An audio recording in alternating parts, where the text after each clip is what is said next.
Welcome to Philosoferica. I'm your host, Erica, and today's topic is creativity and writing.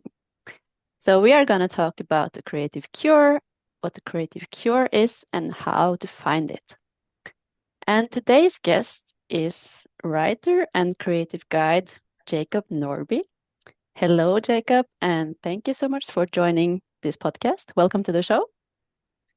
I'm so glad to be here, Erica. And I've, known you on social media for a long time, so it's fun to meet this way and meet the people who listen to you.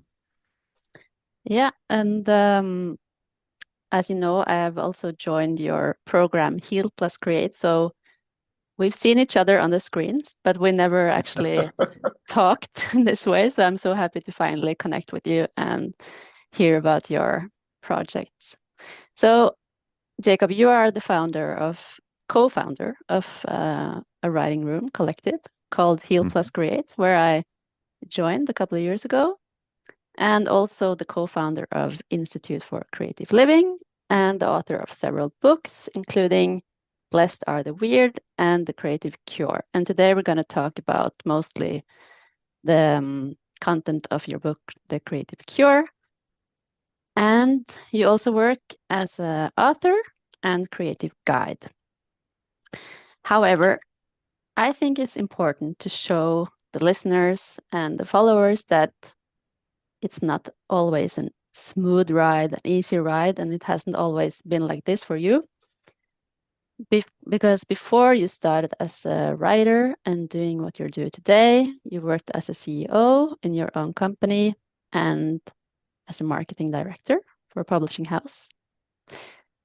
And if that's okay with you, let's go back to that time of your life because, as I said, it's I think it's important to show the listeners that when they look at you today, they're like, oh, you're so successful and you're making it as a writer and you have all these courses and you're doing this and that, but it hasn't always been this smooth ride. No. And you describe in the book, The Creative Cure, that you had when you were 34, you start opening the book by describing how your life was, that you had it all, it seemed, a nice house, great job, money, family. And it seemed perfect on the outside. And then you say on the inside, you felt hollow, confusion, and dread. Hmm. And then you started to change your life little by little and started coming back to your childhood dream of becoming a writer. So, Jacob, can you tell us about this time in your life and how you finally uh, came back to where you are today? Yeah, thank you. It's funny. I feel like it was in one of Hemingway's books that one of the characters said, "Well, how did he go bankrupt?" And they said, "Well, slowly at first and then suddenly, or slowly at first and then all at once." Um, you said you little by little changed your life. It felt very dramatic at the time, Erica. Yeah, no, it was interesting. I mean, you framed it up well. I really did. Age 34, I had a lot of titles to my name, and started this and was the CEO of that, and had a large office that we had custom designed and had built, and it was beautiful. It was pride and joy. And so there was so much that on the exterior was great, and I wondered if this is what I've always hoped for, then why am I not happy? Why am I not only am I not happy, why am I terrified all the time? Um, and it was interesting. I read about that time. These were the bellwethers leading up to it, Erica. So in 2006, one of my mentors uh, told me to read Tim Ferriss's book, The 4 Hour Work Week. And I read that, and it was a spiritual wake-up call because he was talking about in that book, even though he was talking about, organizing more of a lifestyle business and all this, he was also asking big questions like, are you just waiting until you can buy your own freedom? And I felt like someone hit me in the forehead with a brick because that's exactly what I was doing. because I had always had that dream, Erica, to be a writer. At age 10, I came out in the living room and told my parents, this is what I want to do. And previous to that, I wanted to be a spy or wanted to be a fireman or something. But this was the first time when I said it, I could feel it. It's like, yes, that's what I really want to do. Um, to their credit, my parents were very supportive. They said, "That's wonderful. We know you can do that." And then they said, "Okay, now it's time to brush your teeth and go to bed." And so I brushed my teeth and went to bed and pretty much forgot that dream for the next 20 some years, Erica. I mean, I didn't forget it. It was always in there, but I always felt like, well, I'll have to wait until the day when I have plenty of money where I can, pursue this. And what I have come to realize is that one of the reasons I felt so terrified at age 34 was not that any of those things is wrong, the big, beautiful house or the office or anything, but my motivation for creating them was based on fear, Erica. It was based on fear of scarcity. I grew up with a lot of poverty and there was a lot of trauma in my developmental years. And so there was so much fear involved with what I had created. And what I've learned is if I'm creating something out of fear and not aligned with who I really am and aligned with, this is what I would love to create and see more of in the world and in my life, what I create out of fear and trauma response is never going to feel satisfying or solid. Mm. So what? So okay, you had that realization. You read the book. So what happened? Like I think you said somewhere that you decided to change your life. Like you got a divorce, and then you started to build your life little by little. Like, can you explain how? Well, yeah, so like a year later, again, this itch was there, Erica. It's like what I don't feel like I can change my life. I had all of these positions and titles and Mm. debts and obligations built up. So I felt very much trapped inside of this, what appeared to be a successful life. And so a year later, a young man came and worked for me, and suggested I go to a meditation retreat with him. Well, it turned out I said yes, because that seemed like a good idea to learn how to meditate. And when I got there, it turned out to be a shamanic initiation. They were administering DMT, a particularly potent version of DMT, actually. And so there was that moment of clarity that, looking back at it now, what I've learned about that experience was it was a chemically induced near-death experience. And much like people who've experienced near-death experiences, um, there's often a sense of clarity or of gaining perspective on one's life. And that's definitely what happened to me during that moment. It was just like, okay, this vague itch that, is getting more apparent as reading Tim Ferriss's book. And then here in this experience, it just was this radical clarity, Erica, of like, okay, this sense of freedom, sense of safety, sense of creative inspiration that I really long for in my life, is being stifled by this life that I've built that is not in alignment with those things. And so I went back to that life, not at all knowing how to fix that or realign. And the mortgage meltdown in 2008 came along a year later and wiped me out and really took that decision out of my hands. And so there it was, and I watched it happen. I had a front row seat. I was one of the participants and watched my life crumble all at once, what it felt like all at once. And so then I didn't really know what to do next at all. People would come and say, "Oh, you're so brave. You're breaking out. You're figuring out a different path." I'm like, I don't feel brave at all. I'm just trying to figure out the next step. So my then wife and three little kids, we decided to move to Austin, Texas, and we didn't know anybody there, but it just felt like the right place to make a new start and to get to be able to be anonymous. Nobody knew me there, and it was be a chance to kind of take a deep breath and take stock. So that's what happened. I worked two or three part-time jobs. I worked in a cigar lounge. And I worked in this government office where I was in a warehouse and would carry boxes back and forth in a warehouse to the main office.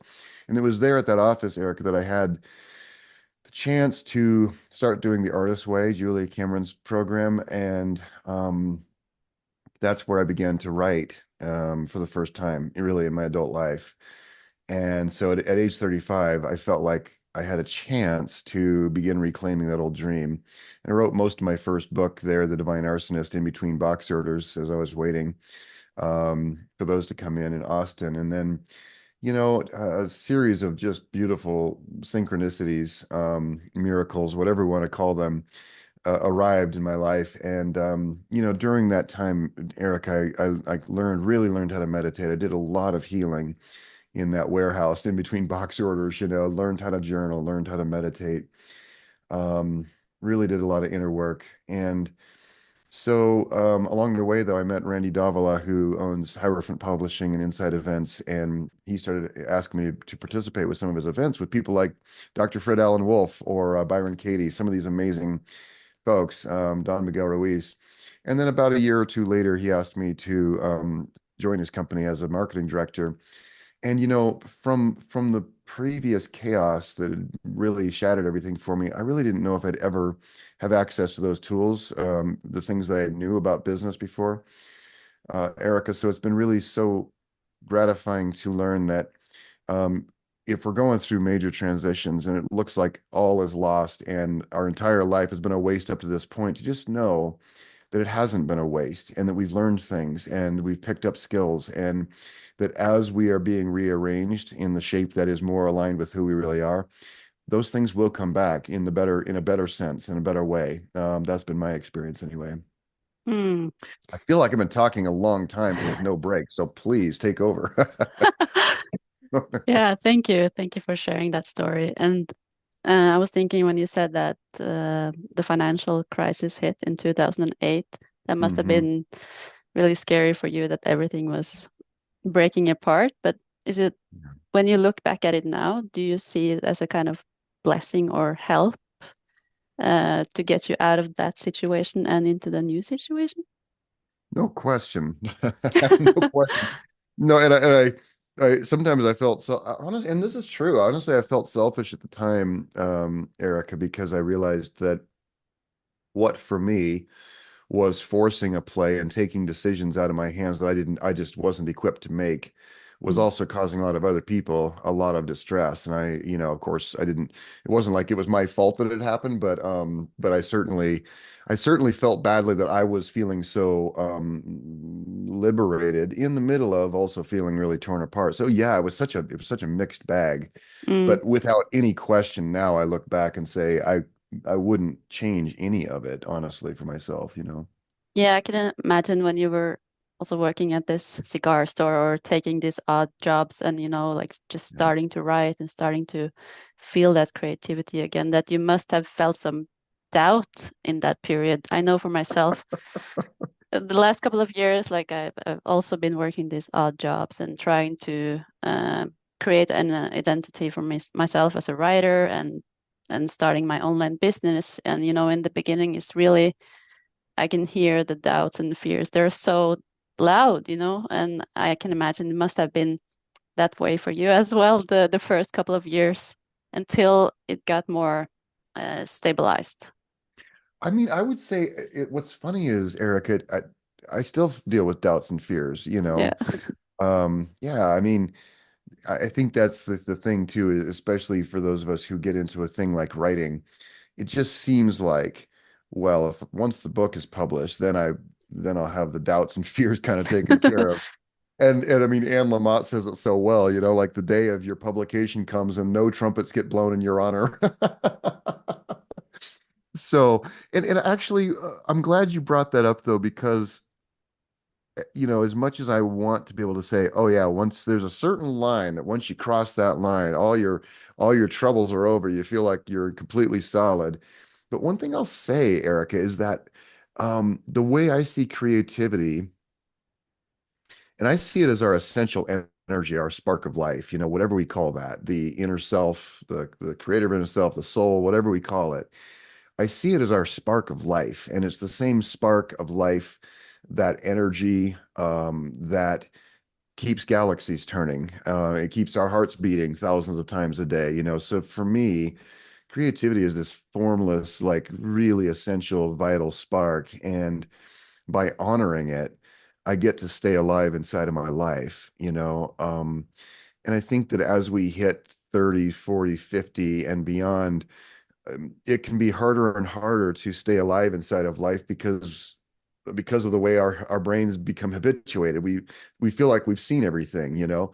And so part of the experience of a truly creative life, Erica, is um, remembering that creativity happens in environments of uncertainty. Like once we're absolutely certain of the outcome, it means we've probably already done it a few times. And so if I'm staying truly creatively alive, I'm likely to experience uncertainty and the anxiety that comes up with uncertainty in at least one or more domain of my life.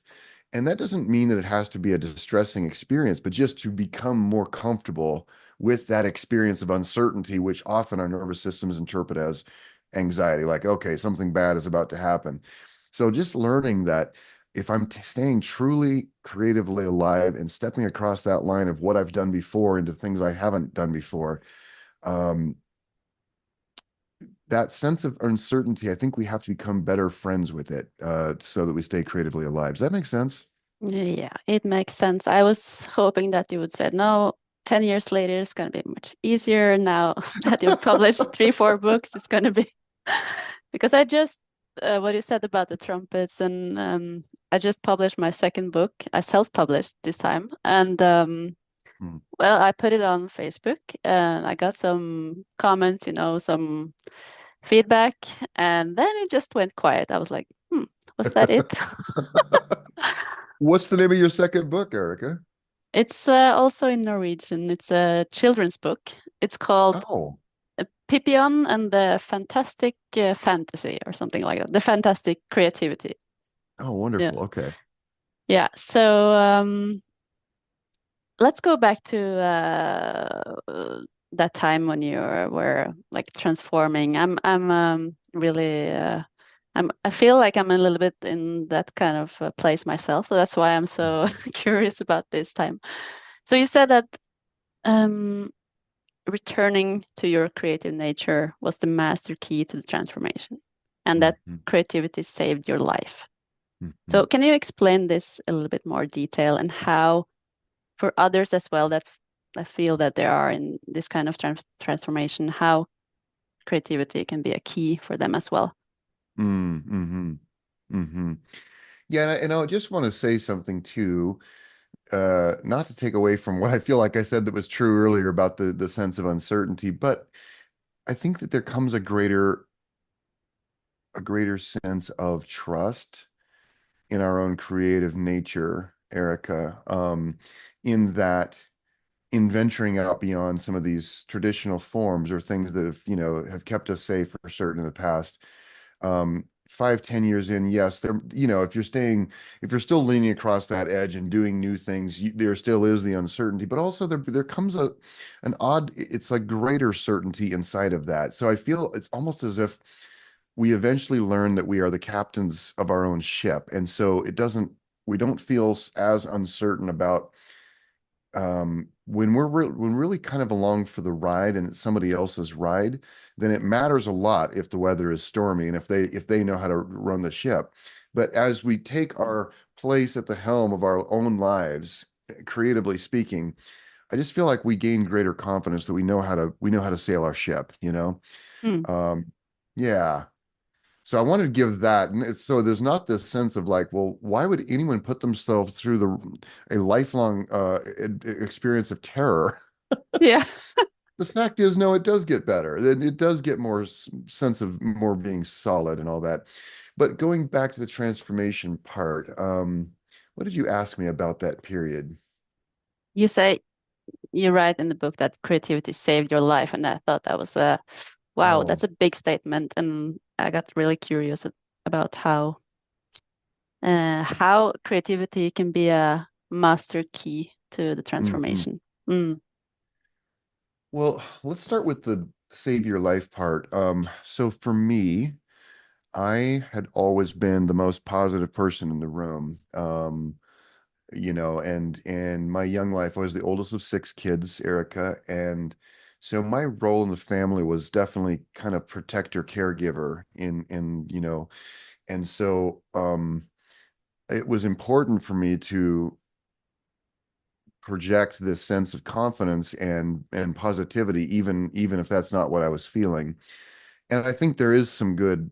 leadership skill in that and learning that you can kind of hold a certain attitude as needed. But when positivity is holding back genuine fear and unresolved trauma, and keeping that sort of blocked off, that's definitely how I was using positivity. And so when I had to let go of all that, when I was overwhelmed by the realities of life that took my house and my credit and my money and all the things away that had formed the framework of my life.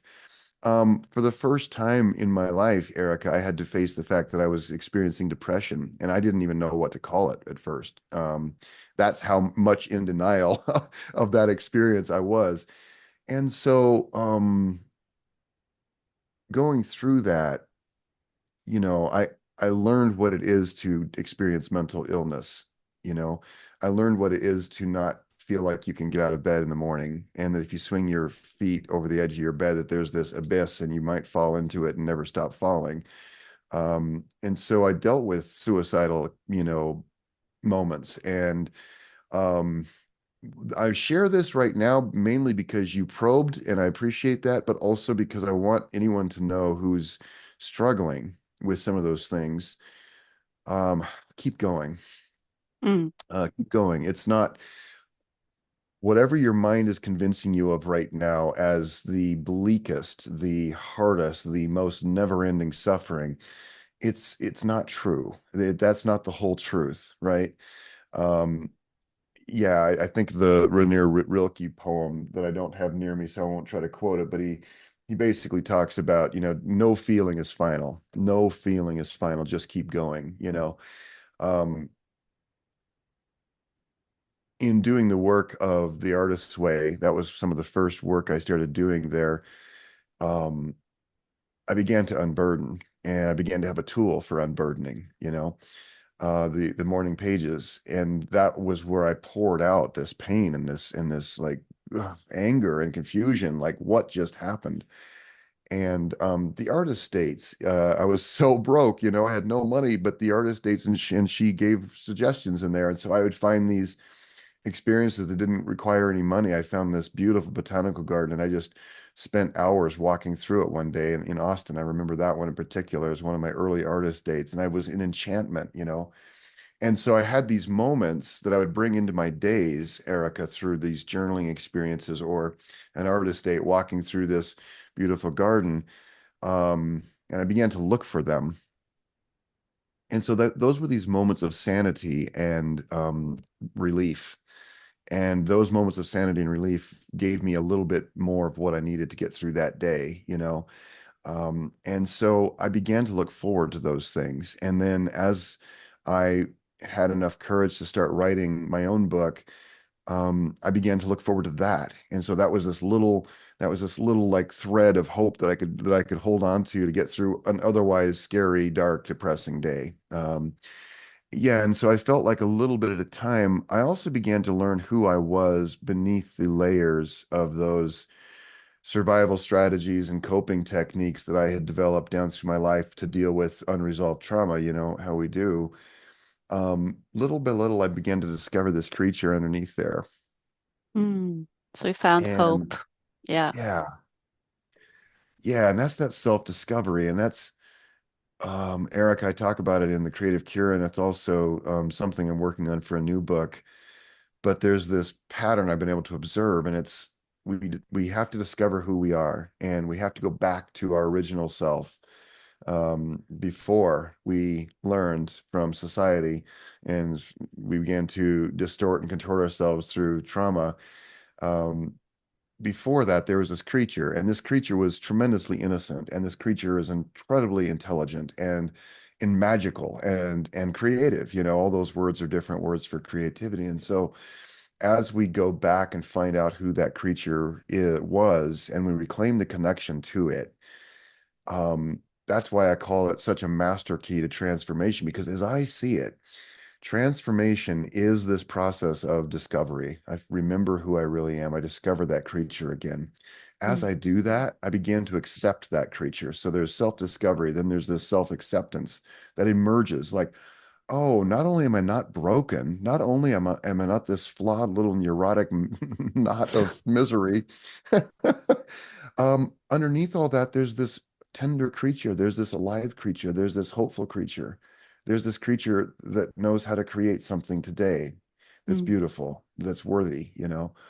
And those things then, in fact, what I just said, create something that's beautiful, that's worthy. That's that self-expression.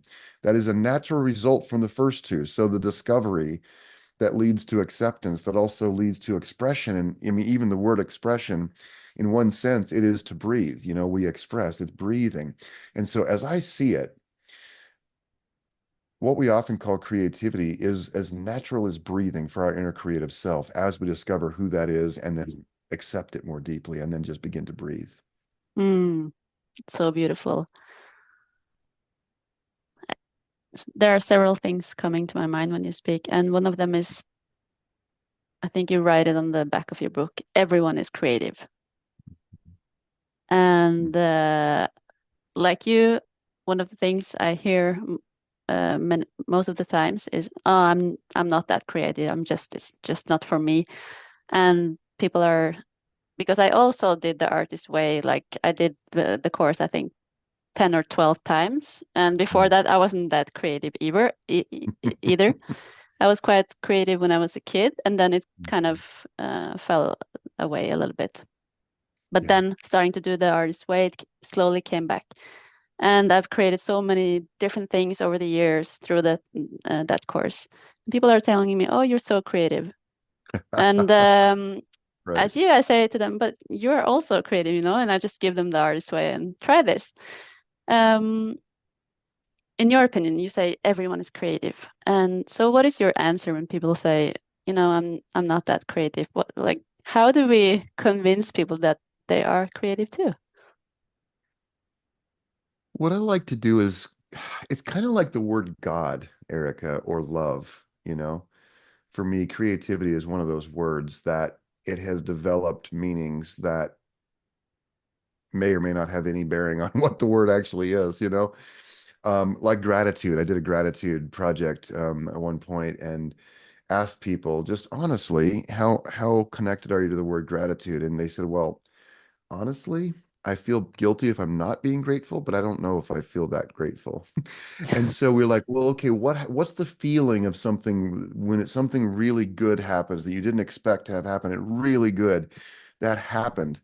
Um, what's that feeling? And they begin to express the feelings, that describe the feelings they have. You know, like, oh, I felt like I could breathe. My shoulders relaxed. I'm like, I just felt this joy and lightness. I'm like, okay, well, that's gratitude.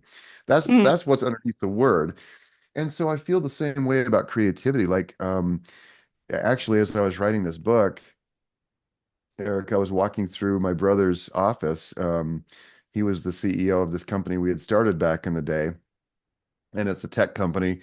And he, was walking through, and I was so proud of, this team that he developed, all these senior developers, and his cubicles, and these men and women working in their offices, and then he was asking me about this book, and I was telling him a bit about it, and he stopped and he said that he's like, oh, I'm just not that creative, and I'm, that hit me. I'm like, well, I don't like the way that sounds. I don't feel like it's true. But we walked into his office, Eric, and he sat down, and there were three screens, computer screens, and it looked like the Matrix, all this code on it, And he sat down, and it was like watching a master pianist sit down at a grand piano and watch their posture change, watch her posture change.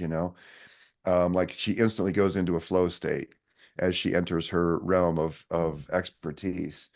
I watched him do that, and he forgot I was there, and so he was, what he was in his code, and I put my hand on his shoulder, and I said, brother, what I just watched to me looks like the equivalent of Mozart sitting down to compose a concerto or something, a symphony. And he looked at me, and I said, yeah, it's you think of creativity in my domain as writing or as art or as dancing or something. But what I just saw is you just came alive. You went into your flow state, whatever that is, whether it's cooking a meal, whether it's gardening, or taking care of children or creating a social event, whatever it is, to me, that is an expression of your creative self. And Erica, our creative selves want to express in so many different ways, not just the Mm, one way. It's the industrial era that has told us you have to specialize, you have to get good at one thing, and that's your thing. And really, the rest of it isn't all that legitimate unless you're making a lot of money on it. The truth is that your creative self is a child. Your creative self wants to make mud pies. It wants to finger paint on the walls. It wants to sing and dance, whether it's good at it or not, or whether it'll ever get paid for it. That is the creative self I'm talking about. mm. And like you said earlier, that the system is not necessarily created to make us more creative. Like it's Right. created to for certainty that we get into a type of job and we make money. And Yes. well, the jobs I've had, they have not encouraged me specifically to be creative. It's more like I go there, I do my thing, and if I try to, um, come up with ideas, they're like, no, no, don't be that creative. Just Yeah, do yeah, what you're yeah, supposed yeah. to do. So, so the system is definitely keeping us from discovering ourselves, Hmm. like you say. And is it, in your opinion, do we have to like break out of the system, or what is the first? Can we have a job and also be creative? Like, how do we combine this? How do we create a more creative life while we still have to make money, right? Well, yes, and I think it's so important to give ourselves a break because a lot of us want to become purists and go, well, it's either one thing or the other thing. Mm, It's either I work and experience a non-creative life and it just sucks every bit of life out of me, or I break from that and I go become a starving artist. And it's like you don't have to pick one or the other. In fact, highly suggest not picking one or the other. mm, Um, I think it's important to know there are times when we have to let go of the certainty and step forward into a life that we're not certain of. But I don't recommend that people just jump off a cliff and go, I'm going to become a writer, and then I've never written anything. I don't have an audience yet, but I'm going to become a writer, and that's how I'm going to pay my bills. Because that often brings up too much terror. We go into fight or flight, and then we're no longer even being creative. Now we're just flailing and we're terrified. And so I recommend a much more measured approach for a lot of people. And the other thing, Erica, is kind of like what I was just saying, like recapturing the simplicity and the smallness. mm. Um, it doesn't have to be this grand gesture. We don't have to wait. Like we look at an Anne Lamott or a Julia Cameron or someone and go, well, of course they know they're creative because they have New York Times bestsellers under their belt. Of course they must always feel creative. And the truth is they don't. I'm friends with both of them and we talk. And, Julia Cameron is endearingly um, hard on herself still after 50 some books she's written and universally loved. She totally believes that the next book will be garbage, unlike the other ones. And I love that because to me, there's this innocence about it. And it also reminds me that, like what you said, you did the program 10 or 12 times. It's amazing. Um, Yeah, I'm amazing. an extremist when it comes to those things. Like Well, now no, it's time to be creative. Let's go. Like I'm all in, 100%. just Yeah. buckle in, huh? Yeah. How long did it take you to do Well, that I 10 or did 12 it times? once or twice a year. Yeah, So over a amazing. course of 5, 6 years, I did it like once or twice. And it was really cool because every time I did it, something new emerged. So let's say I did the course Mm, one time and then I started to make kind of YouTube videos for fun. And the next time I started writing poems. And the next time, uh, you know, other things happened. So that was why I did it that many times because I was like, wow, there's so many things inside of me just waiting to be born. And I'm yeah. so curious to see what's the next thing that's gonna come out of this course. I don't know why I stopped. Like maybe after like the 12th time, I felt okay. Now I don't have anything. Now it's just, or I'm gonna take a break to do something else. Or so that was really really cool. Yeah, Are you still doing the morning pages? I'm still doing the morning pages. I'm not Mhm. so good at the artist dates. I don't schedule them like every week. I'm not that strict about it, but I do take my Mhm. walks, I do meditation, and I go on like solo artist dates. I go by to the movies. It's kind of more Yeah. incorporated into my life naturally, I feel. Yeah. I was going to say, it sounds as if Yeah. you're living it. Well, and I mean, I think I'm really glad that you're telling your part of this right now because I could sit here and go on and on and on, but I loved what you said earlier about, that you knew that you were creative as a child, or it was just natural, effortless, as it is for us most of the time. And then you felt like you lost it. And what I love to say, Eric, is that you just described a creative recovery. And what I would love to suggest is that inner creative self was never lost, but your adult mind lost your connection to it. And so then you did the very difficult focused work recovering that connection, of restoring that connection. And that to me is what I'm talking about. It's like if people can understand, that child that did used to run around with its tummy out and sing and make pictures with its fingers and didn't wonder if it was good or bad at it. They just did it because it felt good. That creature still exists in there. Mm, Um, and it will, yes, yes, it will take. It's like so many other trauma responses or things that we have to heal from. It takes time to reverse the effects of a lifetime of walking away from those things, of dismissing ourselves and abandoning ourselves. But it is possible, and that's what I love. Is I love that it's possible, and your story is a mm. direct example of that. You did a full creative recovery, and that's beautiful. Yeah, and my experience was a little bit similar to yours. I was 30 years old and suddenly everything fell apart. Like my Mm, master's was done. I lost my job. My relationship was finished. I had nowhere to live. And then, in a kind of crisis like this, it's an opening. And then suddenly I just heard a voice that said, now you're gonna write, and you're gonna write like you did when you were a child. Not amazing. because I tried to write when I was like in my 20s. It wasn't the same because I didn't have a spiritual connection. I had lost contact with my intuition. So I tried to Hmm. write, but it was just really difficult. It wasn't any sparks. It was just Yeah. from the head. Yep. Yeah. And then in that crisis, something opened up, and Mm. suddenly I got a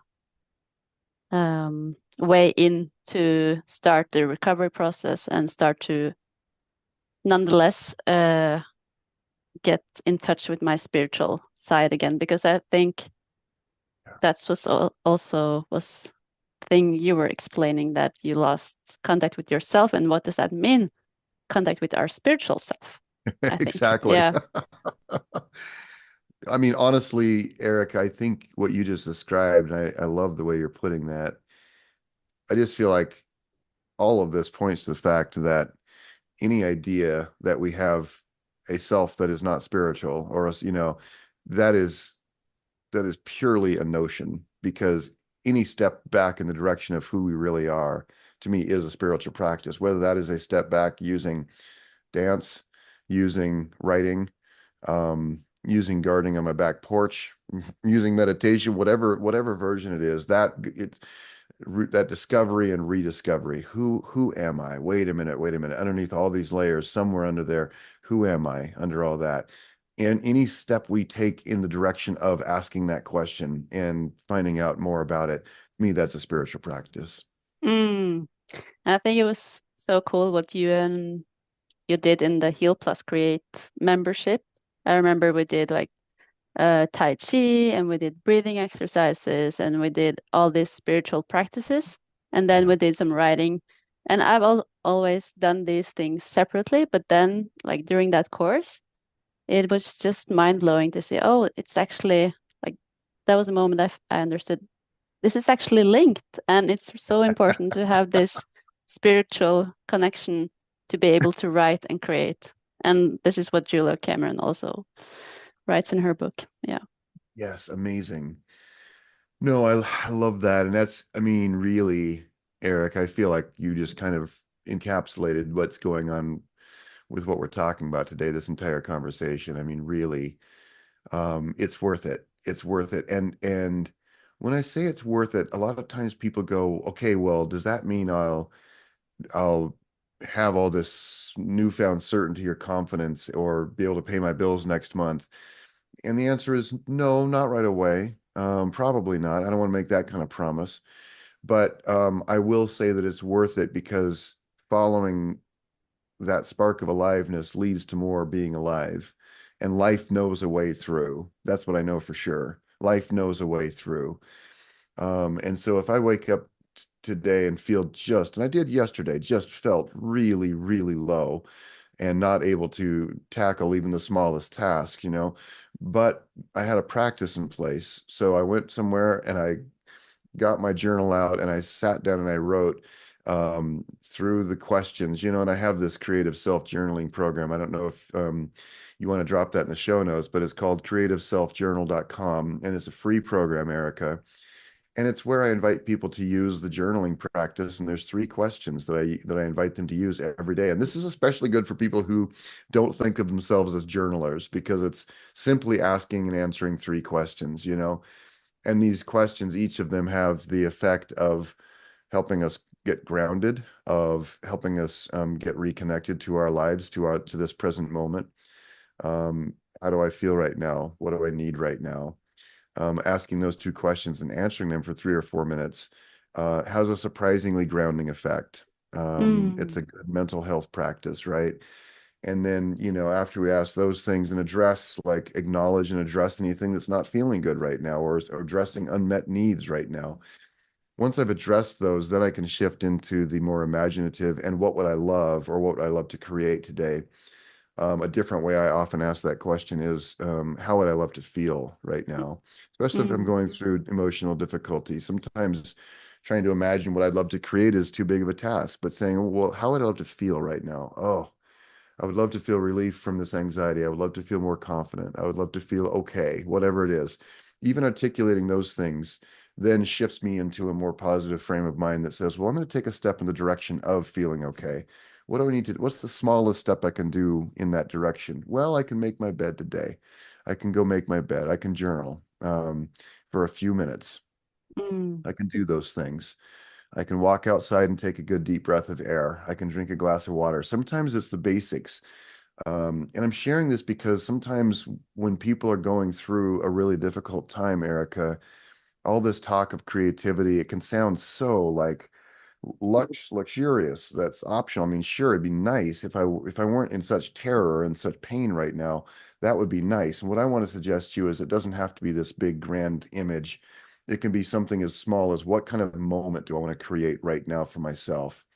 And if that means, well, I need to create a little bit of a greater sense of peace of mind, or I need to feel a little bit more well-being, great. Drink a glass of water and take a walk around the block and breathe a little bit. Now those things by themselves, just those tiny steps can bring a modicum, just a little bit more like of being okay in this moment. And that's what I'm talking about. Sometimes we put it way out there in the future, like, well, if I could write the book, or well, if I could create the business that would support me, or whatever it might be, the relationship. The fact is, we can start with what's within our own arm's reach, with what's right here, right now, today.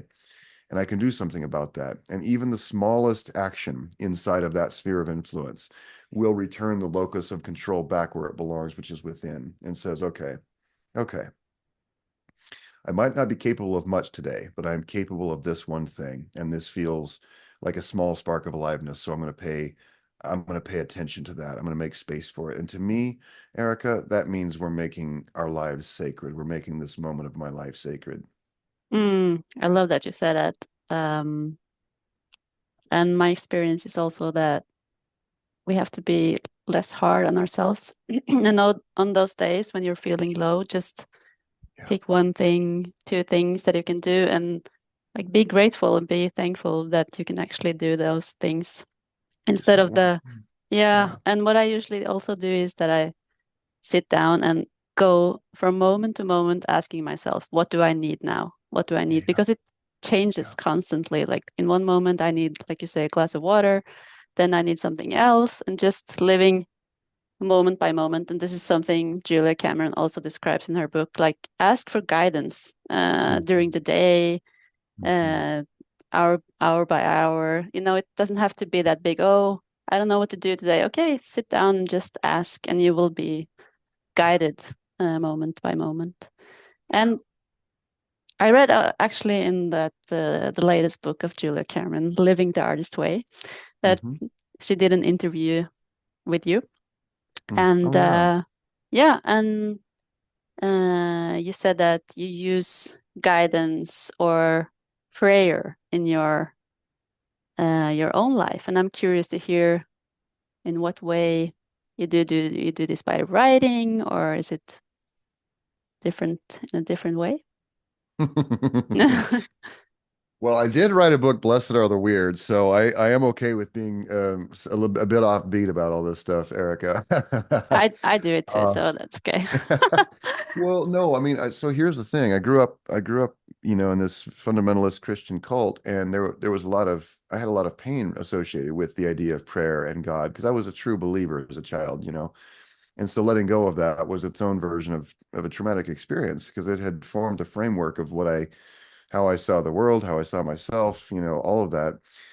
Um, and so I would say it has taken me a long time to recover a version of prayer that doesn't feel like a religious act, or at least not a religious act like the ones I grew up with.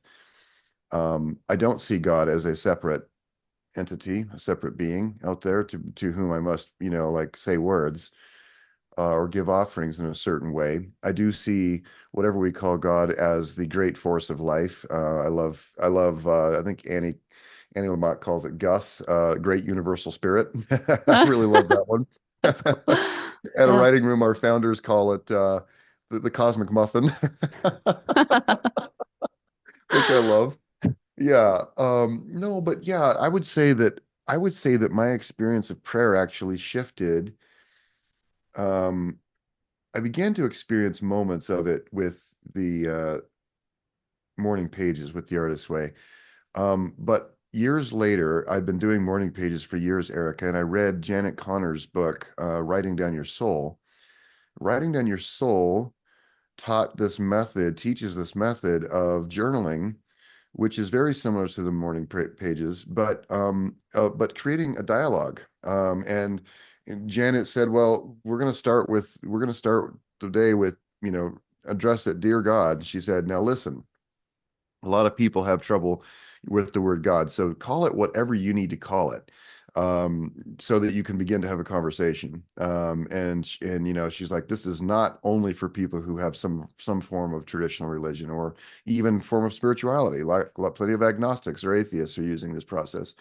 And so I love that. I love that, learning that we are in some form we are creating dialogue with our inner self, with the collective unconscious, with our own psyches, whatever we need to call it, become comfortable with it. What I've discovered in that process, Erica, is an astonishing, an astonishing ability to ask questions and get answers, um, to put things out there for exploration, and to find myself being slowly guided in directions that are for my greater good, and are for the greater good of those around me. Um, I've become it's become such an integral part of my life that it's part of my everyday journaling, and it becomes more, kind of like you said earlier, it becomes more of a sense of almost like breathing throughout the day. It's no longer this like I have to go to church on Sunday and say these words and then maybe I'll be okay, because I don't hold the notion of original sin at all, anymore. I don't hold that we're broken, that we're born broken and need a savior. I don't hold that there's a separate God whom we must please or will be, punished for eternity or something like that. I don't hold that at all. I do hold that there's this enormously intelligent system of which we are part. And I think that our ego minds want us to believe that we are separate from it, but that is actual insanity. So that when I remember that, I think it was Thich Nhat Hanh or one of those who said enlightenment for a wave is when it remembers that it is the ocean. And I love that. It's like if a wave could think of itself as something separate from the rest of the ocean, And then one day it remembered, oh, I'm made of the ocean. Like the ocean needs me and I need the ocean. Like there is no separation here. Because if Mm. you take a wave, you think of a wave on a beach, and if you took that wave and tried to pull it out of the ocean, what do you have if it's no longer part of the ocean? You just have a puddle, right? I mean, Yeah. it's just a puddle. There's no power, there's nothing. It's just a puddle. And so the more that we realize we are part of this great ocean called life and aliveness, and the more that I use practices to remember that, that's what brings me back into a sense of greater peace, a sense of being connected to something that is vastly intelligent and that there is an order to it of some kind. Whether I can see it or not, there is an order to it. And I'm Mm. part of that. I'm part of this great cycle. And I'm such a tiny part of this great cycle Mm. that I often can't even see where I land in the cycle. So I need to use practices that remind me that I am made of this. Mm. Yeah, and I also use this guidance or what do you want to call it? Like talk to my intuition by writing Mhm. quite often, every day almost. And usually I get like if I'm stressed or have a lot of fears or doubts, then I ask on the page like what should I do about this? And the answers I get are really calm and they're reassuring and they Mhm. let me know that everything is okay, everything will be all right. You are okay. So it's like every time I contact this source or whatever you want to call it, that I like my fears, they're calming down a bit and I feel more calm after just 5 minutes of doing this guidance writing or writing down the soul or whatever you want to call it. You don't have to, doesn't have to be like for half an hour, it can be only 5 minutes, is my experience. Yeah. I love that. And I think what you just said is really important, that it does not need to be this massive commitment of time, Mm, you know, just taking that 5 minutes. And it's the ego mind that says, when I said ego mind, Erica, I want to be clear that I don't mean that in some way like the ego is bad. I see the ego as much like our body. It's like we have this thing, this framework that is temporary, but it's not bad. It's not wrong. I think in the spiritual community, there's this sense, a lot of times there's a sense we need to get rid of the ego. I'm like, that's insanity. Like we need the ego is like having a body. We mm, need it. Right. But understanding that the ego was a fabricated self. So it's the self that our psyches create starting at a very young age to have something to navigate the world. And so there's this reflective, like, who am I in relation to other people? That's how we imitate others. That's how we learn to find out what's acceptable and what's not acceptable. And so down through the course of our lives, we create this essentially, it's like a paper mache mask of all these layers. And it's not wrong to have one of those paper mache masks. We just have to remember that's not who we really are. mm, And so the ego mind has this need to keep us distinct from others and keep us distinct from life itself. And so by giving it periods of safety in a day of 5 minutes of breathing gently or meditating or journaling or taking a walk, we give it these periods and we remind it that it's safe to relax. It's like, it's okay to relax. It's okay to mm, not be guarded right now. It's okay to let ourselves melt into the experience of being part of everything, of being a wave in the ocean, made of the ocean. And so those practices, I think, bring us back into our true creative nature, which is powerful, which is fluid, mm. which always knows that it has enough. Yeah. It's okay to just be because many of us are taught to be this kind of robot. Just we need to prove something to be worth something. And when we're, just being, like Eckhart Tolle talks a lot about, just we are also human beings, human doings, but allowing the being part to be there more, without feeling the pressure to be uh, or the that we're lazy. It's really valuable. Right. Yeah. So it's kind of, yeah, like you say, shifting that mindset from I'm okay as a human being. I don't have to prove anything. I can just let life Truly. flow. So I'm truly. curious, last question. So we have all these kind of creative tools, you mentioned journaling, meditation, walks, different practices, artist dates, morning pages. Which one of those do you like? How is a typical creative day in your life, and which one of these practices do you use in your life? Oh, I mean, all of them. Yeah. All for sure, all of them. I would say when I'm going through a lot of stress or something, if it all gets stripped down, the one that never goes away is the daily journaling. Like that is my lifeline. And that often leads me. In fact, I encourage people if they're developing a meditation practice, journal first. By journaling, we get it out of we get it out of swirling inside of our head and get it on paper, and often that opens the space where we even can meditate effectively. So for me, journaling is such a powerful process. That's probably the one. If I had only one I could choose, it would be that one. um, Yeah. no, I wouldn't ever want to let go of meditation, sitting meditation. Journaling can be so meditative though.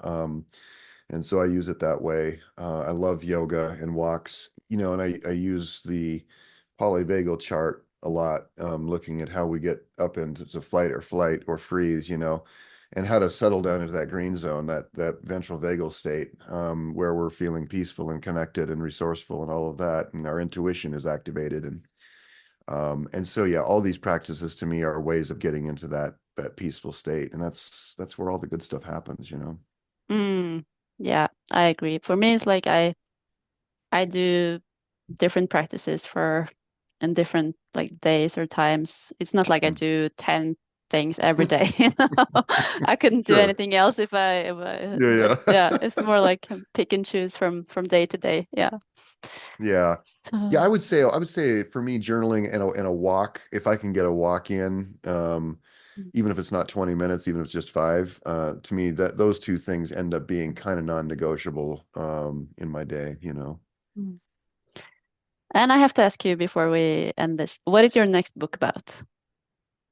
If you want to share. Yeah, my next book, well, I hinted at it earlier. My next book covers discover, accept, and express as this framework for transformation. And Mm. so I intend to take that a step further than what the publisher allowed to happen with the Creative Cure. In between now and then, though, what led to that project is this book called Acorn. I'm not sure that that'll be the title, but it's almost like a kid's book. It's more like the Velveteen Rabbit or Jonathan Livingston Seagull. So it's a bit of a parable about this acorn that becomes a seedling. And if there's a wise old raven who plants the acorn originally, and then the wise old raven keeps coming back. Which, by the way, this raven is loosely connected to the the ravens that hang out with Odin in our Norse mythology. Ah, oh, So Odin. yeah, Yeah, yeah, yeah, yeah. Cool. there's some connection there, which I love, and there's some connection to Yggdrasil as well, with this sort of the tree of life sense. But anyway, so there's all that sort of woven in there or hinted at. But that little story has become it'll that I intend to publish that first sometime in the next year or so. Been working with some illustrators on that, and then beyond that, though, is this larger, what feels like a larger book to go into the greater depth on what is transformation, and also bring in some of the neuroscience and nervous system science and trauma informed approaches and things like that. Wow. Good luck with those projects, and I'm looking forward Thank to you. read both of them. So, Well, is there thanks anything for else? inviting me. Yeah, I just appreciate this conversation. It's really great to connect with you, Eric, and with your people. It's really great to have you on, and thank you for coming, and thank you for sharing this knowledge. And I will put all your links and books below when I publish this podcast so people can find you and follow your work. So, thank you so much, and good luck. Thank you, and I'll make sure and share this with all the people who follow me too. I feel like you helped facilitate a really great conversation. So thank you, Erica. Thank you so much.